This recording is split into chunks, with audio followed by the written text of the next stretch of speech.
young adult is in good condition. Physical and sensory abilities are usually excellent. The mapping of human genome is enabling the discovery of genetic basis for certain disorders. So, there are diseases genetically acquired and not.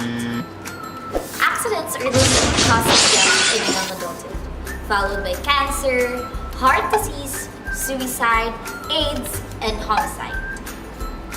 Lifestyle factors such as obesity, exercise, smoking, and substance use or abuse can affect health and survival.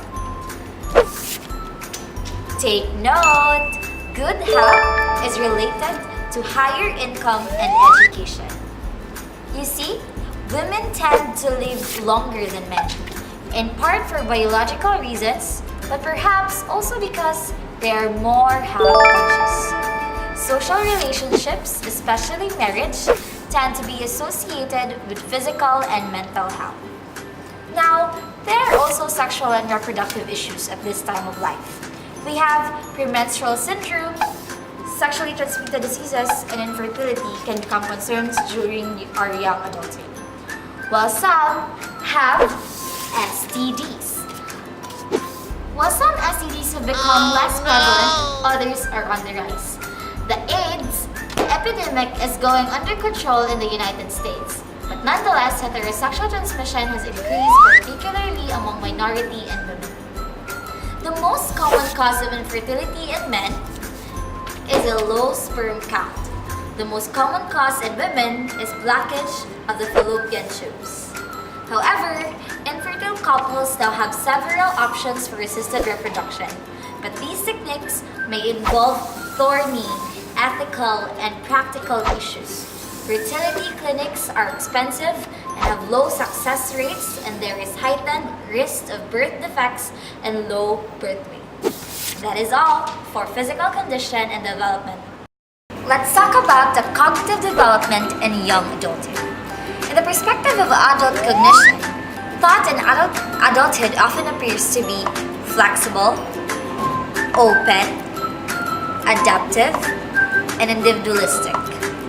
It draws on the intuition and emotion, as well as logic, to help people cope up with the world. Let's take it this way. Post-formal thinking sees shades of gray, while immature thinking sees black and white. Let's tackle one topic regarding your perspectives on adult cognition.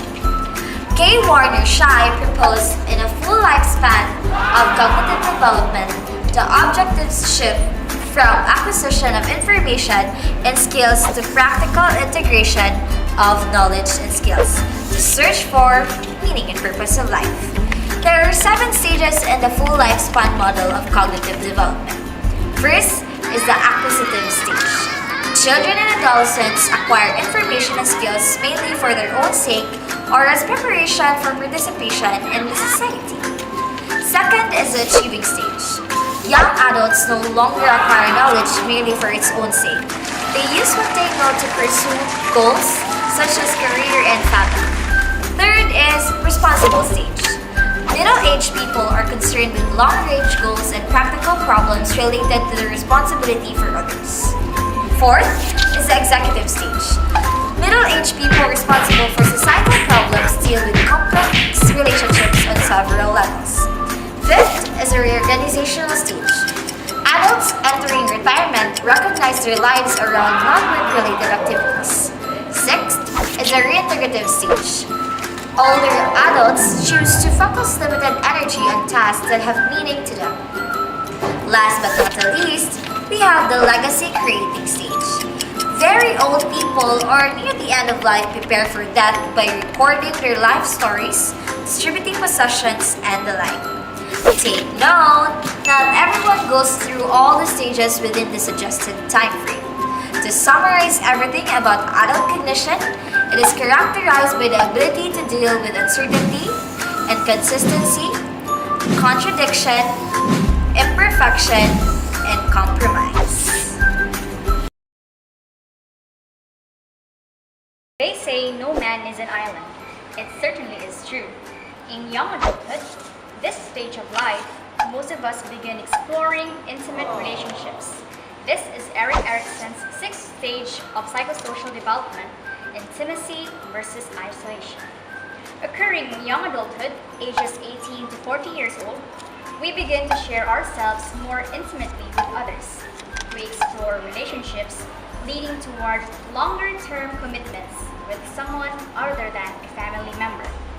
Thus, a good relationship can lead to feelings of safety and caring and commitment, while a lack of intimacy can lead to loneliness, isolation, and depression.